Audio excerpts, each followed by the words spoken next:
Vegan side effect never felt so clean. Our programs offer many languages. Please visit suprememastertv.com/schedule.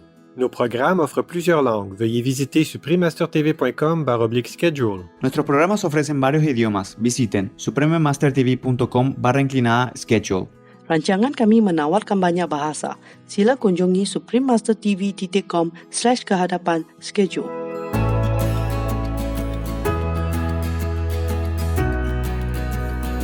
My name is Stuart Mitchell. I'm an activist and an author. I'm also a poet and organizer with Voice for Change. I'm from Brooklyn, New York, born and raised. And I got into activism a little over 4 years ago because I went vegan in 2011. And I realized then that it wasn't enough for me to just be vegan, that I had to also advocate for animals as well. Continue watching Stuart Mitchell, Vegan, Love for All Sentient Beings, Part 1 of 2, to see more.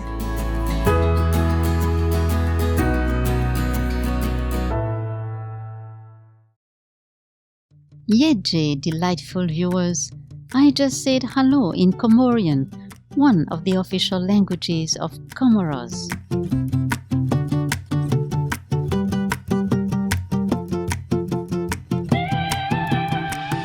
Difa, the charming Comoran, wish your lives be blessed with love and happiness.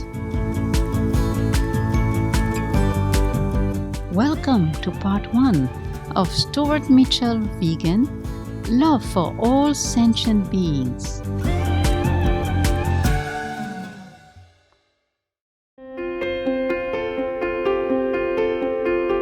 Stuart Mitchell, a writer and poet, has written 2 books, Kayla the Vegan and Liberation Summer. Kayla the Vegan was featured on PETA's webpage for must-read compassionate books. My name is Stuart Mitchell. I'm an activist and an author. I'm also a poet and organizer with Voice for Change. I'm from Brooklyn, New York, born and raised. And I got into activism a little over 4 years ago because I went vegan in 2011. And I realized then that it wasn't enough for me to just be vegan, that I had to also advocate for animals as well, because there's still a lot of people that don't understand what happens to animals before they become food, before they become a fabric.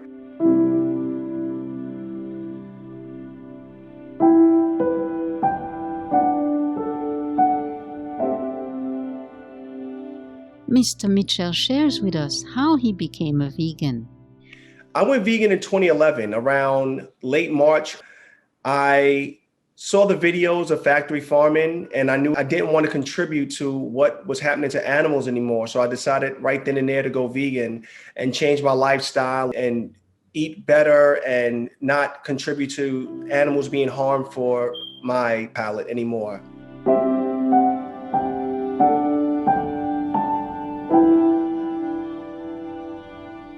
With heartfelt compassion, wishing to help free animals from suffering, Mr. Mitchell threw himself into animal advocacy. He thrives to inform others about animals' welfare by educating people on how animals are being treated in today's world and on the actions that can help animals. I knew that just me being vegan wasn't enough, that animals need all the advocacy they can get. And I wanted to teach people about where their food comes from, about factory farming and how animals endure lifelong suffering for our choices of food and fashion and entertainment. I wanted people to stop contributing to the animal suffering, so I decided to be a voice for the animals.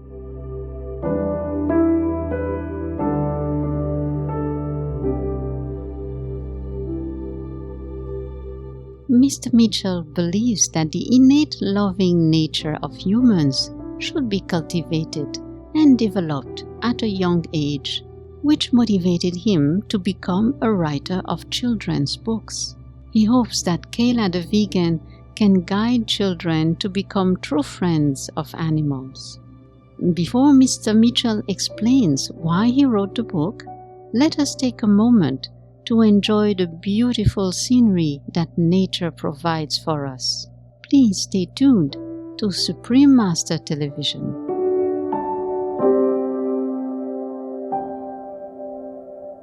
The man who considers all creatures on earth as his own self, he attains the immortal being. The true God is ever with him. Saint Kabir, vegetarian.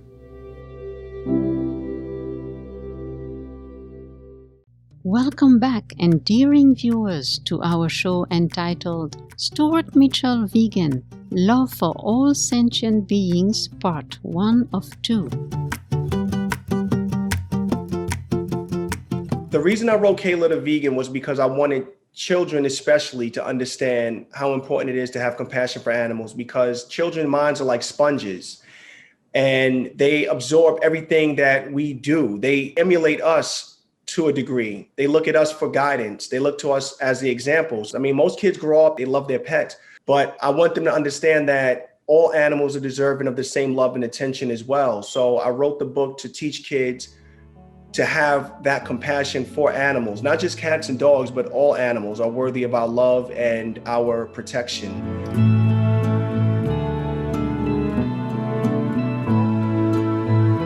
Kayla the Vegan is basically a story of a young girl that moves from Brooklyn to Atlanta with her family, and she enrolls in a new school.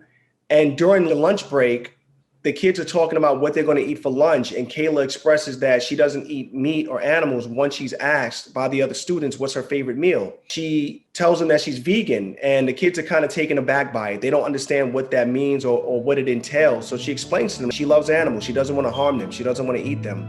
And the kids ridicule her. They make fun of her because they don't understand what it means to be a vegan or why she cares so much about animals.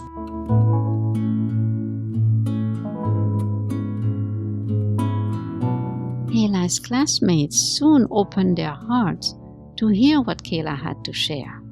Kayla explained that farm animals are no different from our beloved pets and therefore are entitled to the same love and respect. Kayla also showed her friends that they don't lose anything by going vegan. It is truly beneficial because a lot of the delicious snacks and foods they enjoy come in plant-based versions.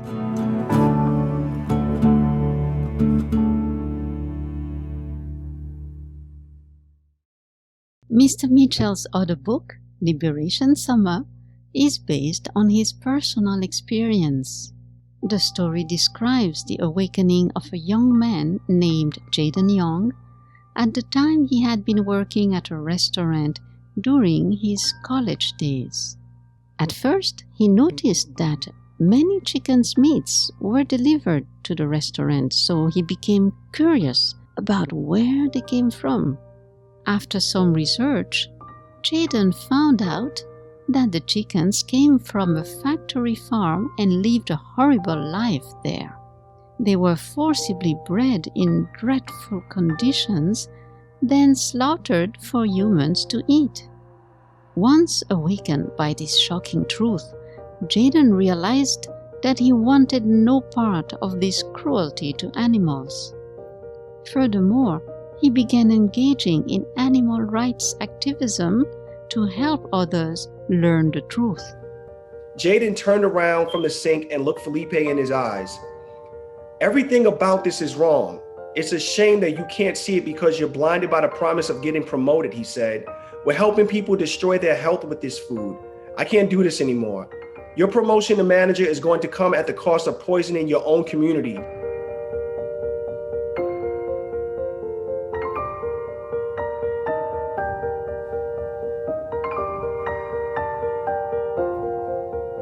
What is the true message Mr. Mitchell wishes to convey to readers?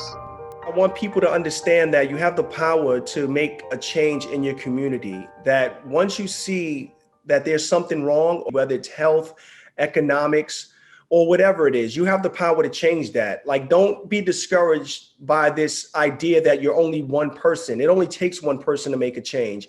And that's the message I'm trying to convey with Liberation Summer. Is Jaden was one person from his community in Brooklyn, and he decided to make a change. And ultimately he did. I'm not going to give away the end of the book, but Jaden made a change for his community and for the animals.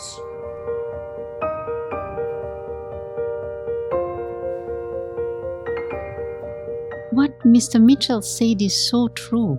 Change begins from one person. Jaden has certainly proved that by his example. Caring viewers, thank you for your company today.